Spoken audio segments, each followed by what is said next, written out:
dan untuk menimbulkan chaos ya, menimbulkan kekacauan, menimbulkan kekisruhan, dan menimbulkan kepanikan, bahkan perang di antara kaum muslimin. Sehingga niat jahat itu yang mereka inginkan, dan kejahatan itu dari musuh-musuh Islam dengan berbagai latar belakang yang begitu banyak, di mana mereka kemudian memiliki tujuan yang sama. Tujuannya untuk menghancurkan Islam dengan berbagai cara, dan hal ini dilakukan pertama kali dengan membunuh Umar bin Khattab. Musannif melanjutkan, walakinnallaha akhbata khittatahum wa kaidahum bitawalli Utsman bin Affan radhiyallahu taala anhu al-khilafah. Tetapi Allah Subhanahu wa taala membatalkan upaya mereka dan membatalkan tipu daya mereka dengan diangkatnya Utsman bin Affan radhiyallahu taala anhu sebagai khalifah. Dengan diangkatnya Utsman bin Affan radhiyallahu taala anhu sebagai khalifah.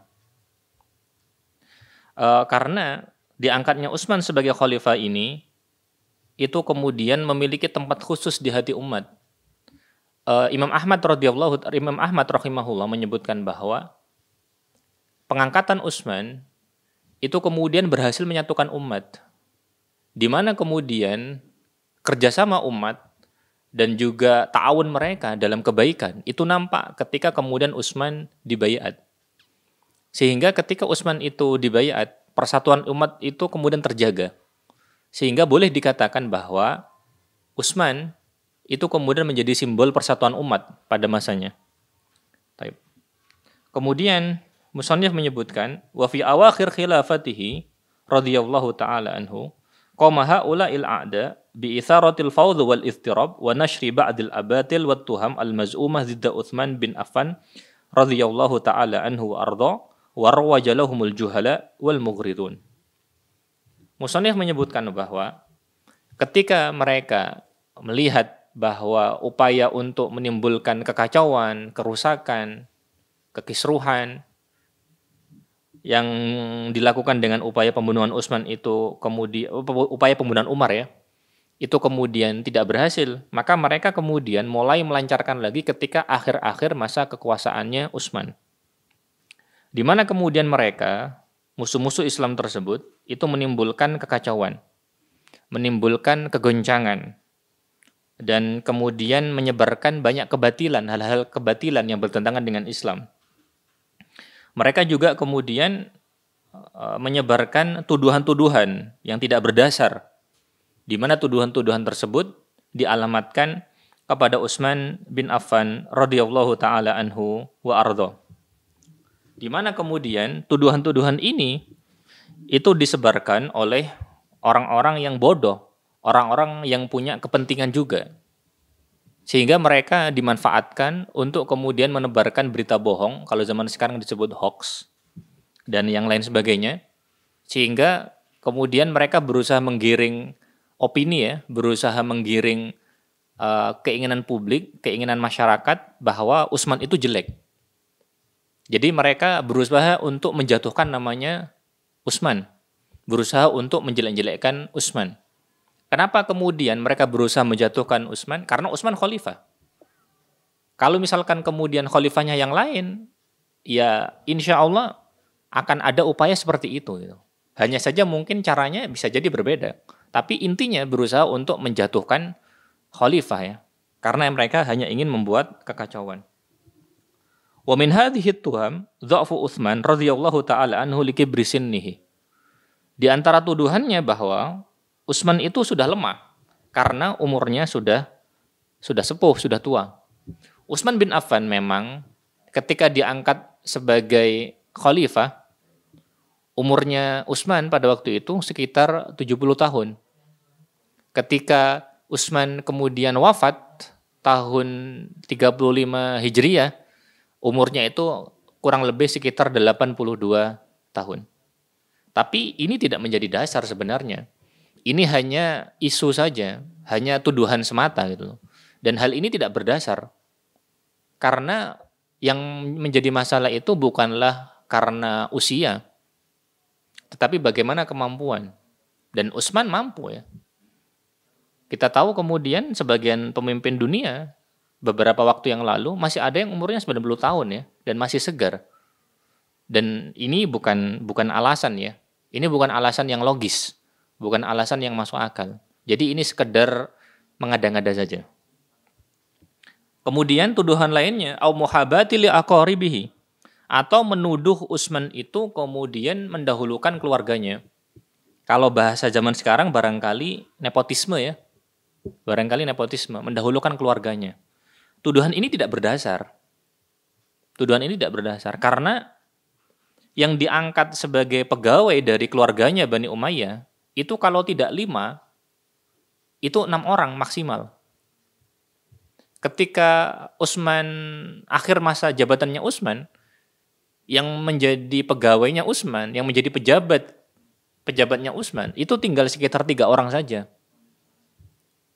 Dan hal itu, jumlah 5 atau 6 itu yang dilakukan oleh Rasulullah Shallallahu Alaihi Wasallam. Dan itu juga yang dilakukan oleh Umar, kalau tidak salah Abu Bakar dan Umar ya. Intinya Rasulullah Shallallahu Alaihi Wasallam melakukan hal tersebut. Jika hal itu dilakukan oleh Rasulullah, kenapa kemudian Utsman yang kemudian dituduh? Sebenarnya hal ini itu tidak berdasar gitu. Karena kedekatan dengan pemimpin, ketika kemudian dia memiliki hubungan kerabat, hubungan famili dengan pemimpin, lalu kemudian dia juga ikut dijadikan sebagai pembantunya, dijadikan sebagai dijadikan sebagai pejabat juga. Tidak serta-merta kemudian dia dituduh nepotisme ya. Karena jika kemudian memiliki kemampuan, maka tidak masalah. Yang jadi masalah adalah ketika memang tidak memiliki kemampuan. Baru itu kemudian menjadi masalah. Dan mereka punya kemampuan. Dan hal ini sama dengan yang dilakukan oleh Rasulullah Shallallahu Alaihi Wasallam. Sehingga tuduhan ini tidak berdasar. Kemudian watawliyati ghairil akifa'i minhum, dan kemudian mengangkat yang tidak mampu ya di antara mereka. Tuduhan ini juga tidak berdasar. Karena orang-orang yang diangkat sebagai pegawai masanya Utsman, mereka itu orang-orang yang mampu. Dan mereka punya jasa yang tidak sedikit ya bagi Islam. Baik itu sebelumnya mereka membuka wilayah yang sangat luas, mereka juga kemudian memenangkan peperangan, dan mereka sudah biasa memimpin. Sehingga sungguh suatu hal yang naif untuk kemudian menuduh mereka seperti ini, itu tidak berdasar. Karena itu yang menuduh mereka seperti ini ada kemungkinannya memang tidak tahu atau memang tidak mau tahu. Tidak tahu dalam artian memang tidak tahu hakikat sebenarnya dari yang diangkat oleh Utsman dari keluarganya. Atau kemungkinan tidak mau tahu. Intinya mereka sudah sentimen, tidak suka, akhirnya segala hal yang berkaitan dengan Utsman atau segala hal yang berkaitan dengan Daulah Umayyah itu kemudian mereka jelek-jelekan. Kemudian musannif melanjutkan wa tara fi sahabat ridwanullah alaihim radhiyallahu anhum. Kemudian juga mereka menuduh adanya kemewahan hidup dari para sahabat. Ini tidak terbukti. Ini tidak terbukti. Sebagian sahabat kaya, tapi kemudian mereka tidak kemudian dianggap hidup mewah, itu tidak. Kalau mereka kaya, betul. Tapi kekayaan mereka itu kemudian tidak ada hanya ada pada tangan mereka.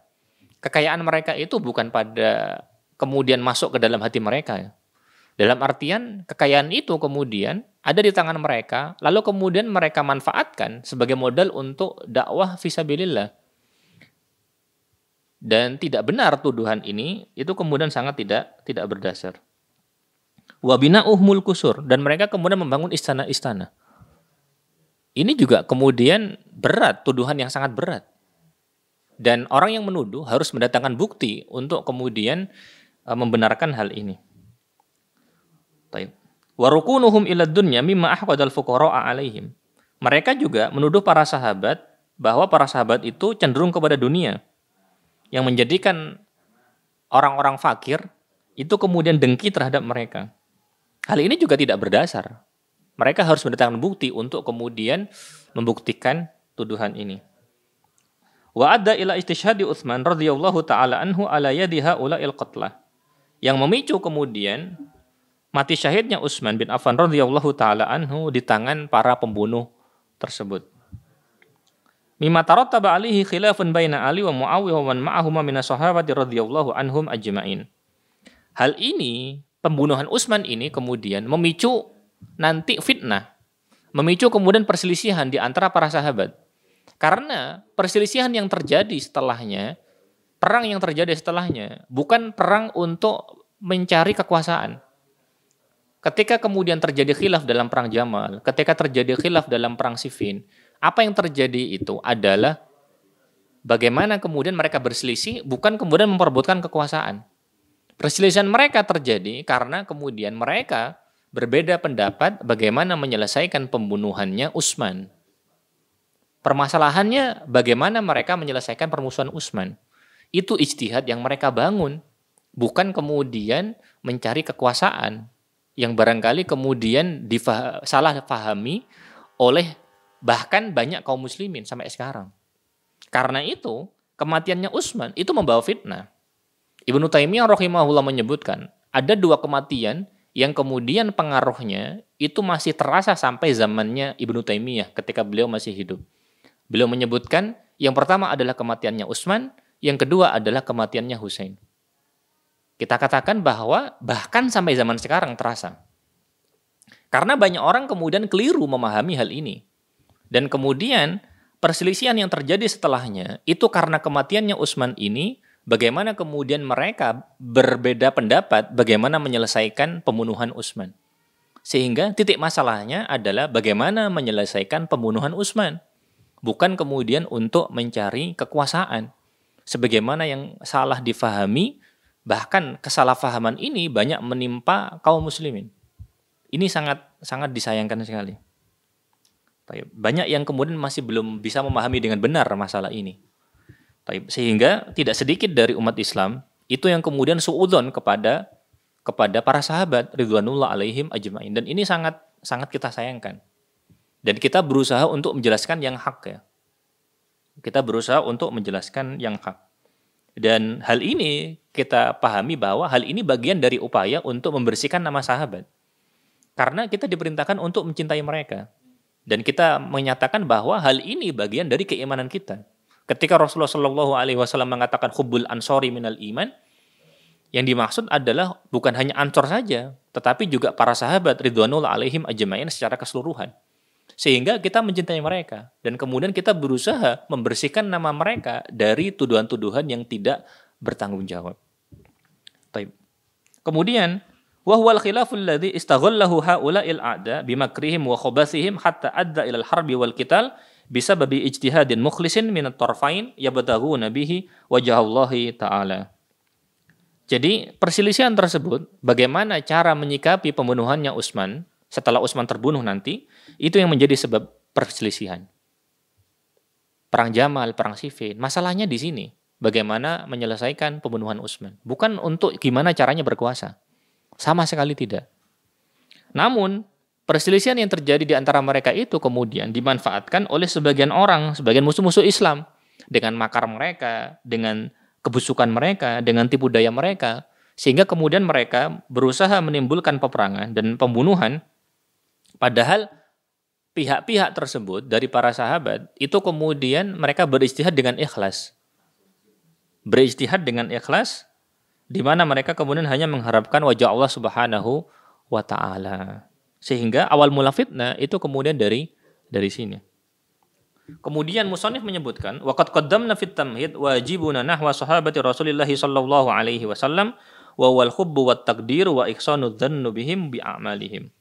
Sebagaimana sudah kita sampaikan di dalam tamhid di awal-awal buku ini bahwa kewajiban kita terhadap para sahabat ridwanullah alaihim ajmain adalah mencintai para sahabat, menghormati para sahabat dan berhusnudzon kepada para sahabat dan juga dengan amalan yang mereka lakukan.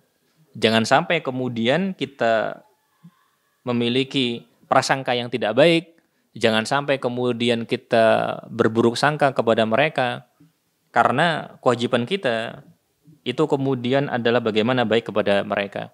Ketika Allah Subhanahu wa Ta'ala berfirman dalam surat Al-Hasyr ya, Allah mengatakan walladzina ja'u min ba'dihim yaqulun rabbana ighfir lana. Maka kewajiban kita adalah untuk memintakan ampun kepada mereka. Wali ikhwanina alladzina sabaquna waghfir lana wali ikhwanina alladzina sabaquna bil iman. Dan juga kemudian mendoakan orang-orang yang lebih dulu beriman daripada kita. Karena mereka orang yang lebih dulu beriman daripada kita. Kemudian Allah juga memerintahkan kita, wala taj'al fi qulubina ghilla. Dan kemudian berdoa kepada Allah agar jangan sampai kemudian muncul di dalam hati kita itu ghil, kedengkian, kebencian terhadap mereka. Sehingga ini keyakinan kita dan ini akidah kita. Dan ini yang kita perjuangkan untuk membela kehormatan para sahabat ridwanullah alaihim ajma'in. Baik. Musannif kemudian melanjutkan pembahasan setelahnya. Musannif menyebutkan mauqifu ahli sunnati wal jamaah minal fitnah. Sikap ahlu sunnah wal jamaah dari fitnah. Qala Syekhul Islam Ibnu Taimiyah rahimahullah, min madhhabi ahli sunnati wal jamaah al-imsaku amma syajara baina sahabat. Fa inna qad thabatat fadailuhum wa wajabat muwalatuhum wa mahabbatuhum. Wa qad marra ma'aka akhi talib fadlu sahabati wa wajibuna nahwahum fa fi bidayatil muqarrar. Jadi bagaimana sikap ahlu sunnah menghadapi fitnah? Syekhul Islam Ibnu Taimiyah rahimahullah menyebutkan, termasuk dari madhab ahlu sunnah wal jamaah adalah berpegang al-imsak, menahan diri, amma syajara baina sahabat, perselisihan yang terjadi di antara para sahabat. Kenapa? Fa inna qad thabatat fadailuhum. Karena keutamaan mereka itu telah jelas, telah nampak. Karena Allah Subhanahu wa taala dalam ketika Rasulullah sallallahu alaihi wasallam kemudian masih hidup, Allah Subhanahu wa taala telah menurunkan Al-Qur'an. Ketika Rasulullah sallallahu alaihi wasallam masih hidup, Rasulullah sallallahu alaihi wasallam menyebutkan hadis-hadisnya. Di mana dalam banyak ayat, di mana dalam banyak hadis, Allah dan Rasulnya telah menyebut keutamaan para sahabat ridwanullah alaihim ajmain. Adapun perselisihan yang terjadi, maka terjadi jauh setelah Rasulullah Shallallahu Alaihi Wasallam wafat.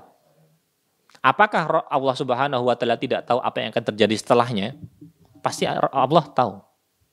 Dan apa yang disampaikan oleh Rasulullah Shallallahu Alaihi Wasallam itu semuanya benar. Dan ketika Rasulullah Shallallahu Alaihi Wasallam memuji para sahabat, kemudian menyebutkan keutamaannya para sahabat, maka memang demikian adanya. Karena Rasulullah Shallallahu Alaihi Wasallam adalah shadiqul masduq. Rasulullah Shallallahu Alaihi Wasallam yang dibawa adalah benar dan kita harus membenarkan juga. Baik. Karena itu wajibat muwalatuhum. Karena itu wajib bagi kita untuk memberikan loyalitas kita kepada mereka, mencintai mereka, menghormati mereka, membela kehormatan mereka, dan kemudian marah jika ada yang mencemarkan nama baik mereka. Wa mahabbatuhum, dan mencintai mereka. Dan ini adalah mazhab Ahlussunnah wal Jamaah. Dan sudah kita bahas di awal kitab bagaimana keutamaan para sahabat dan juga bagaimana kewajiban kita terhadap mereka sebagaimana sudah disampaikan di muka. Kemudian musannif menyebutkan walakinnana wajadna annal maslahatal an natakallama anha bi ijazin wa nudhiru surataha al haqiqah hatta la yata'athar at-talib bima yanshuruhu ar-rafidhu asy-syi'ah wal mustasyrikuna an-nasara wal yahud min akadzib hawla dzalika. Wa ma yataraddad fi kutubit tari al-qadimah wal haditsa min riwayatin dha'ifah aw makdzubah fa naqulu wa billahi taufiq. Jadi termasuk dari maslahat sekarang bahwa kita harus kemudian menyebutkan secara ringkas dan kemudian kita menyebutkan gambaran yang sebenarnya tentang para sahabat. Mengapa kemudian musannif menyebutkan seperti ini? Karena Ibnu Taimiyah sebelum ini sudah kita nukilkan bagaimana perkataan Ibnu Taimiyah yang menyebut bahwa termasuk madzhab Ahlussunnah itu adalah menahan diri. Menahan diri. Memang kaidah umumnya bahwa kita menahan diri dari menyebutkan perselisihan di antara para sahabat. Ya, karena memang kemudian ada kalanya kita itu kemudian tidak perlu menyebutkan semua ilmu yang kemudian kita ketahui. Karena tidak semua orang kemudian layak mendapatkan semua ilmu. Karena maslahat itu terkadang menuntut ilmu itu diberikan sebagian. Kaidah dasar bahwa yang penting difahami terhadap para sahabat adalah bagaimana kemudian mencintai mereka, menghormati mereka, memberikan loyalitas kepada mereka. Baik. Tetapi kemudian ketika ada maslahat, maka tidak apa-apa dirinci. Dan dalam kondisi ini kita memang perlu berdasarkan maslahat untuk menyebutkan keutamaan mereka dan membeberkan fakta sebenarnya tentang apa sebenarnya yang terjadi ketika kemudian mereka itu berselisih. Kaidah dasarnya tetap yang disampaikan adalah keutamaannya. Karena itu ketika misalkan kita berbicara kepada awam, maka afdolnya itu kemudian kita sekedar menyampaikan keutamaan para sahabat. Ketika memang kemudian sudah tepat waktunya, sudah nampak maslahatnya, baru kemudian perselisihan di antara para sahabat kita sampaikan dengan baik dan benar, dengan cara yang tepat, agar kemudian tidak salah faham. Baik. Sehingga kemudian tujuannya bahwa agar murid, santri, kemudian juga masyarakat umum, ketika kemudian sudah maslahat memang untuk menyebutkan perselisihan di antara para sahabat, maka tujuannya adalah agar kemudian tidak terpengaruh dengan apa yang disebarkan oleh Rafidhah, oleh Syiah, begitu juga oleh orang orientalis, baik itu dari Nasoro, baik itu dari Yahudi, di mana mereka banyak menebarkan kedustaan terkait hal tersebut. Kalau pada masa dahulu, sejarah Islam itu rusak, terutama dilakukan oleh orang Rafidhah, orang Syiah. Pada masa sekarang, barangkali yang lebih kuat itu adalah bagaimana pengaruh besar Barat ya. Termasuk diantaranya yang paling menonjol adalah pengaruhnya orientalis, di mana mereka adalah orang-orang Barat yang kemudian mempelajari Islam untuk mencari titik lemah dalam Islam. Karena itu, mereka melihat potensi titik lemah tersebut ketika menyebutkan perselisihan di antara para sahabat. Dan kita sama-sama tahu bahwa orang Barat sekarang kemudian banyak menguasai dunia. Berpengaruh. Barat kemudian sangat berpengaruh di dunia sekarang ini. Sehingga ketika kemudian juga mereka berbicara tentang para sahabat, mereka juga kemudian menebarkan kedustaan, menyebarkan ketidakbenaran terkait dengan fakta sebenarnya apa yang terjadi di antara para sahabat ridwanullah alaihim ajma'in. Dan hal itu diulang-ulang. Kedustaan itu diulang-ulang. Baik dalam buku-buku sejarah yang lama ataupun kemudian juga buku-buku sejarah yang belakangan. Di mana kemudian banyak riwayat-riwayat yang lemah, banyak riwayat-riwayat yang dusta. Karena itu kita perlu menjelaskan dengan benar. Baik. Kita akan membahas satu pembahasan tentang peran Abdullah bin Saba dalam menimbulkan fitnah ini.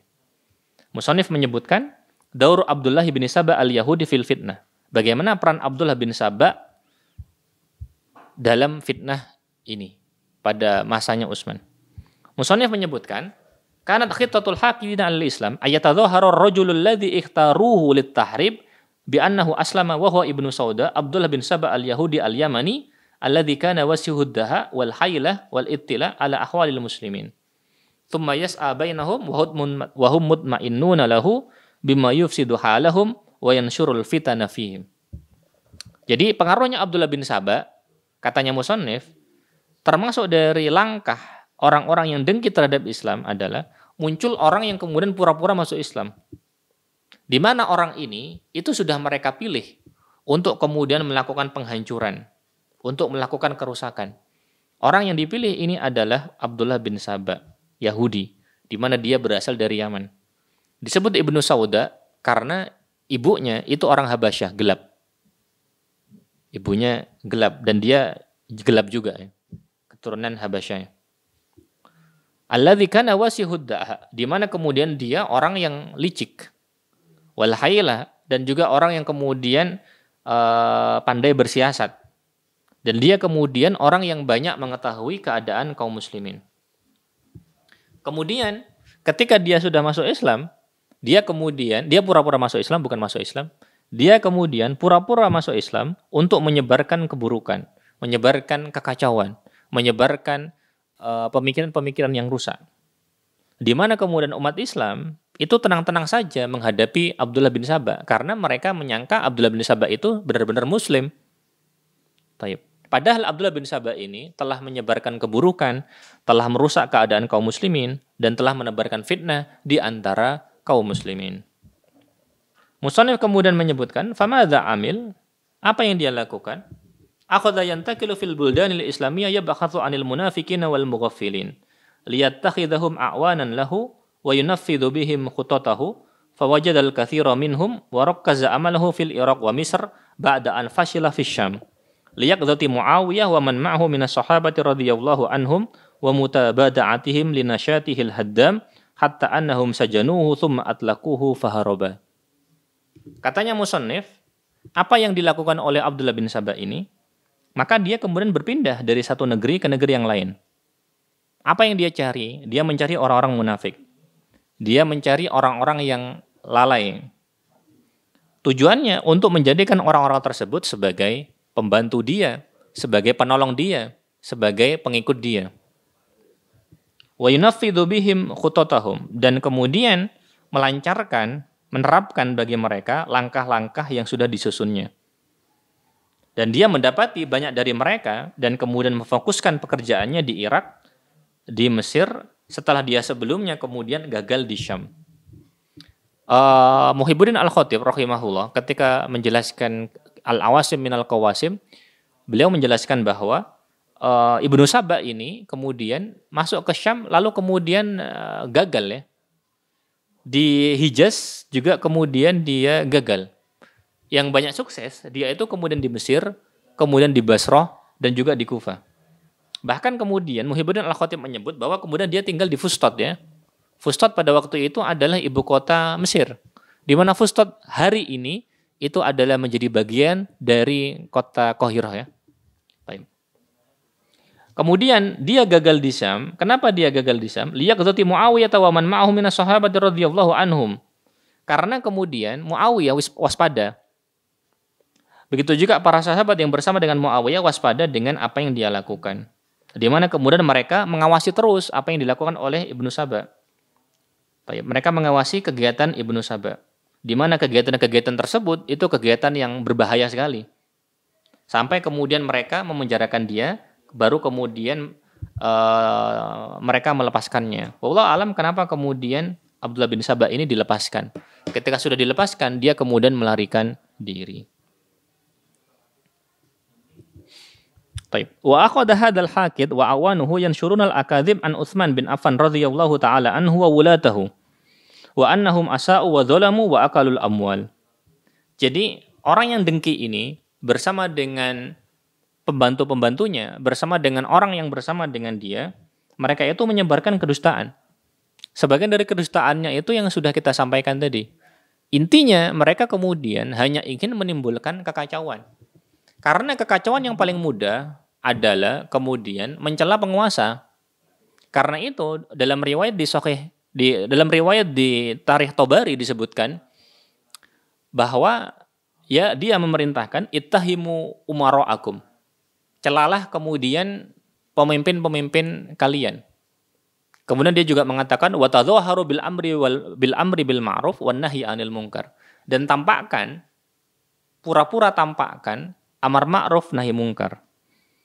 Karena itu, zaman sekarang, ketika ada upaya untuk kemudian menjelek-jelekkan penguasa, maka yang diikuti itu adalah jalannya Abdullah bin Saba Yahudi, bukan jalannya Rasulullah Shallallahu Alaihi Wasallam. Karena perintahnya Rasulullah Shallallahu Alaihi Wasallam isma' wa ati, dengarkan dan kemudian taatilah. Sehingga ketika orang kemudian mencela penguasa Muslim mereka, maka siapa yang mereka ikuti? Rasulullah Shallallahu Alaihi Wasallam tidak mengajarkan hal tersebut. Yang mengajarkan hal tersebut adalah Abdullah bin Saba ketika dia mengatakan ittahimu umara'akum, celalah pemimpin kalian. Wa tadzaharu bil amri bil ma'ruf wan nahyi 'anil munkar. Lalu pura-pura tampakkan amar ma'ruf nahi munkar di depan umum. Sehingga itu yang dilakukan. Karena itu ketika zaman sekarang sebagian orang yang kemudian mengatasnamakan gerakan Islam, namun kerjaannya hanya mencela penguasa saja, mencari titik lemahnya penguasa saja. Siapa yang ingin ditiru? Ajaran siapa yang ingin ditiru? Mereka mengikuti siapa? Baik. Karena itu Abdullah bin Saba ketika kemudian menimbulkan kekacauan, menimbulkan kekisruhan, cara yang kemudian dia lakukan adalah dengan ini, dengan kemudian membuat berita buruk, membuat berita bohong, menyebarkan kedustaan, menebar kebencian, dan menimbulkan fitnah. Baik. Bukan hanya kepada Utsman, tetapi juga kemudian kepada para gubernur, kepada para pegawai, kepada aparat pemerintah. Sehingga kemudian mereka dengan ini ingin menimbulkan fitnah. Baik. Berita bohong yang mereka lakukan, wa annahum asa'u, mereka itu telah berlaku buruk. Utsman, gubernurnya, pegawainya, itu berlaku buruk. wa dzalamu, berlaku zalim, wa akalul amwal, dan kemudian memakan harta. Maka ini perlu dibuktikan. Terkadang sebagian orang dan banyak orang zaman sekarang apalagi pada masa sekarang di era informasi seperti sekarang, ketika ada kabar, banyak orang itu kemudian tidak melakukan klarifikasi, tidak melakukan tabayun. Dan pada masa itu, zamannya Abdullah bin Saba, dia kemudian berhasil menyebarkan kedustaan, berhasil menyebutkan fitnah, berhasil kemudian menebarkan kebencian. Itu pada zaman di mana media informasi terbatas. Bagaimana kalau kemudian Abdullah bin Saba hidup pada masa sekarang? Ketika kemudian zaman sekarang mudah sekali menyebarkan informasi. Dengan hanya sekali pencet, informasi itu bisa sampai ke seluruh dunia. Apa yang akan terjadi? Baik. Karena itu, ketika ada informasi harus waspada. Karena sebagian orang jahat menggunakan alat informasi tersebut untuk menyebarkan keburukan, menebarkan kebencian, dan menimbulkan fitnah. Dan Abdullah bin Saba termasuk orang yang kemudian menebarkan kebencian dengan cara itu tadi, menyebarkan dengan media yang bisa mereka lakukan pada masa tersebut. Itu yang mereka lakukan. Wa fil khafa, adapun kemudian mereka secara sembunyi-sembunyi, karena yansyuru fi uquli adba'ihi mabadi' dhalah kafirah. Dia kemudian menyebarkan di antara pengikutnya itu mabadi' dhalah kafirah, prinsip-prinsip kesesatan, prinsip-prinsip kekafiran. Asbahat fima ba'd usulu aqaidir rafidhah asyiah. Di mana kemudian setelahnya itu kemudian menjadi prinsip-prinsip dari akidah Rafidhah Syiah. Prinsip-prinsip akidah Rafidhah dan prinsip-prinsip akidah Syiah. Di antara yang dikatakan adalah qauluhu biruju'i Muhammad sallallahu alaihi wasallam. Di mana kemudian termasuk prinsipnya bahwa mereka Syiah itu meyakini bahwa Nabi Muhammad sallallahu alaihi wasallam nanti akan kembali di akhir zaman. Maka ini keyakinan kufur. Nggak ada dasarnya. Tidak ada dalilnya. Dari mana kemudian dalilnya? Tidak ada. Dia kemudian membuat akal-akalan untuk membenarkan hal tersebut. Akal-akalannya adalah dengan menggunakan kias yang rusak. Jadi salah satu akal-akalannya untuk kemudian membenarkan hal ini syubhat ya. Ini syubhat. Jadi akal-akalannya dia bahwa Nabi Muhammad itu katanya Abdullah bin Saba akan kembali di akhir zaman sebagaimana kemudian Isa kembali. Alasannya katanya Abdullah bin Saba ini ya. Katanya Abdullah bin Saba, Muhammad itu mana lebih mulia dengan Nabi Isa? Muhammad ataukah Nabi Isa? Ya orang pasti akan menjawab Nabi Muhammad lebih mulia. Baik, itu langkah pertama yang dia lakukan. Langkah kedua, apa yang dia katakan? Langkah keduanya adalah Isa itu nanti akan kembali di akhir zaman. Nah, Muhammad kan lebih mulia. Kalau Isa kembali di akhir zaman, berarti Muhammad juga akan kembali di akhir zaman kan? Jadi alasannya seperti itu. Ini kias secara akal ya mungkin saja. Tapi kias yang seperti ini berarti kiasnya kias ma'al farik. Jadi kias yang kemudian rusak, kias yang tidak tepat. Mengapa? Karena akidah kita itu tidak dibangun dengan cara seperti itu. Akidah kita itu dibangun dengan dalil. Kenapa kita meyakini Isa nanti akan kembali? Ya ada dalilnya. Ada dalilnya di As-Sunnah ada. Nabi Muhammad SAW tidak disampaikan seperti itu. Karena itu kita tidak meyakininya. Baik. Kalau memang kemudian dikatakan Nabi Muhammad SAW lebih mulia daripada Nabi Isa, betul.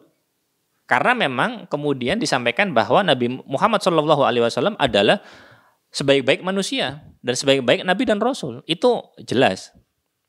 Tapi kemudian hal itu dijadikan sebagai sarana, sebagai batu lompatan untuk kemudian menyebarkan keyakinan buruknya, keyakinan melencengnya, kekufurannya. Ini berbahaya. Sehingga dalam hal ini kemudian wajib bagi kita untuk kemudian menuntut ilmu dengan benar. Terutama hal-hal yang kemudian penting yang bisa menegakkan agama kita. Dan kita yakin bahwa jika kemudian kaum muslimin itu kemudian kembali kepada ilmu, kita yakin bahwa Islam itu akan jaya. Karena kita meyakini bahwa kejayaan Islam itu terjadi ketika umat Islam itu kembali kepada majelis ilmu. Dan kerusakan Islam itu terjadi ketika kemudian umat Islam turun ke jalan untuk memprotes pemerintahnya, demo dan seterusnya. Justru itulah kemudian yang akan menghancurkan Islam.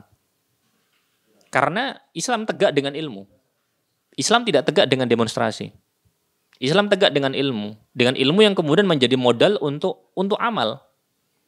Terutama generasi muda yang kemudian akan menjadi pemimpin pada masa yang akan datang. Maka ketika mereka kembali kepada ilmu, mereka datang ke majelis ilmu, mereka turun ke majelis ilmu, maka kita meyakini hal itu sebagai alat kebangkitan, sebagai sumber kebangkitan. Karena ketika mereka kemudian dekat dengan ilmu, dekat dengan ulama, maka agama mereka akan kuat. Dan kemudian diharapkan dengan hal tersebut, ketika agama mereka kuat, maka umat Islam kemudian akan semakin baik, akan semakin tersebar kebaikan, akan kemudian semakin luas kebaikan tersebut. Dakwah kemudian akan menyebar, sehingga kemudian kebaikan akan semakin menyebar. Dan kita kemudian berharap dengan hal tersebut, Islam itu akan semakin jaya. Baik.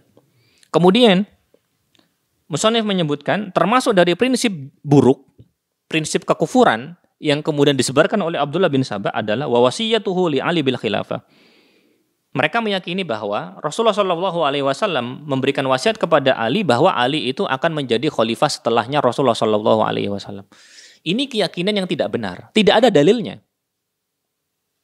Dalil nakli tidak ada, dalil akal juga tidak ada. Syahristani rahimahullah dan juga Ibnu Taimiyah rahimahullah kurang lebih menyebutkan bahwa awal mula orang yang mengatakan bahwa Ali itu akan mendapatkan wasiat sebagai khalifah pengganti Rasulullah Shallallahu Alaihi Wasallam itu munculnya dari orang-orang zindik. Atau Syahristani menyebutkan yang pertama kali memunculkannya itu adalah Abdullah bin Sabah ini. Sehingga bisa dikatakan bahwa Abdullah bin Sabah itu adalah bidannya atau orang yang membidani lahirnya Syiah. Karena kemudian prinsip ini yang kemudian mereka pegang. Dan ini prinsip yang tidak benar, tidak ada buktinya. Tidak ada dalil sama sekali yang menunjukkan Ali kemudian mendapatkan wasiat sebagai khalifah. Sama sekali tidak ada. Bahkan secara akal pun itu juga tidak. Karena kalau secara akal, orang sudah tahu bahwa Abu Bakar itu yang nanti orang terbaik setelah Rasulullah Shallallahu Alaihi Wasallam. Dan isyarat kepada Abu Bakar ada, walaupun kemudian tidak sorohatan. Karena memang sama sekali tidak ada dalil dari Rasulullah Shallallahu Alaihi Wasallam bahwa khalifah setelahku itu fulan, itu tidak ada. Yang ada bahwa Rasulullah Shallallahu Alaihi Wasallam ketika kemudian Rasulullah tidak bisa mengimami, kemudian menyuruh Abu Bakar untuk jadi imam. Ketika datang wanita kemudian bertanya, wahai Rasulullah, ketika tidak ada engkau, aku harus datang kepada siapa? Rasul menyebutkan Abu Bakar. Isyarat. Tapi kalau kemudian pernyataan terang-terangan khalifah setelahku adalah fulan dan fulan, tidak ada. Taib. Abu Bakar saja tidak disebutkan. Apatah lagi Ali. Karena itu kita katakan apatah, bukan lagi apakah. Karena apatah ini Abu Bakar saja kemudian tidak disebutkan, bagaimana Ali? Bagaimana Ali? Karena itu secara dalil nakal, dalil syar'i tidak ada. Secara dalil akal juga nggak ketemu gitu loh. Karena itu ini prinsip yang keliru dan kemudian prinsip ini diadopsi oleh Syiah. Padahal prinsip ini kemudian katanya Syahristani dimulai oleh Abdullah bin Sabah ini. Kemudian wasabbu sahabati radhiyallahu taala anhum. Prinsip lainnya juga adalah bahwa mereka kemudian mencela para sahabat ridwanullah alaihim ajmain. Karena itu hal ini sangat keliru, hal ini sangat salah ya. Dan hal ini yang kemudian menimbulkan kekacauan, menimbulkan kerusakan, dan kita kemudian merasakan bahwa sampai sekarang pun pengaruhnya hal ini itu sampai terasa. Tidak sedikit dari kaum muslimin, banyak di antara mereka barangkali yang belum paham, dan kemudian mereka berburuk sangka terhadap sebagian sahabat. Tidak sedikit di antara kaum muslimin kemudian berburuk sangka misalkan kepada Utsman. Tidak sedikit di antara kaum muslimin berburuk sangka kepada Muawiyah. Tidak sedikit di antara kaum muslimin berburuk sangka misalkan kepada Amr bin As. Tidak sedikit di antara kaum muslimin misalkan berburuk sangka misalkan ya kepada Abu Musa al-Asy'ari dan juga para sahabat ridwanullah alaihim yang lain. Karena itu, marilah kita kemudian lebih semangat lagi untuk belajar agar kemudian kita bisa membedakan antara yang hak dan yang batil. Karena modal ilmu inilah yang kemudian bisa membawa kita kepada keselamatan. Baik itu di dunia dan juga kemudian di akhirat kelak. Kurang lebihnya seperti itu. Semoga Allah Subhanahu wa taala memberikan taufik kepada kita agar kemudian Allah Subhanahu wa taala menjadikan kita istiqomah di jalannya, dan semoga kita bisa meneladani Rasulullah sallallahu alaihi wasallam dan para sahabat ridwanullah alaihim ajmain. Kurang dan lebihnya mohon maaf.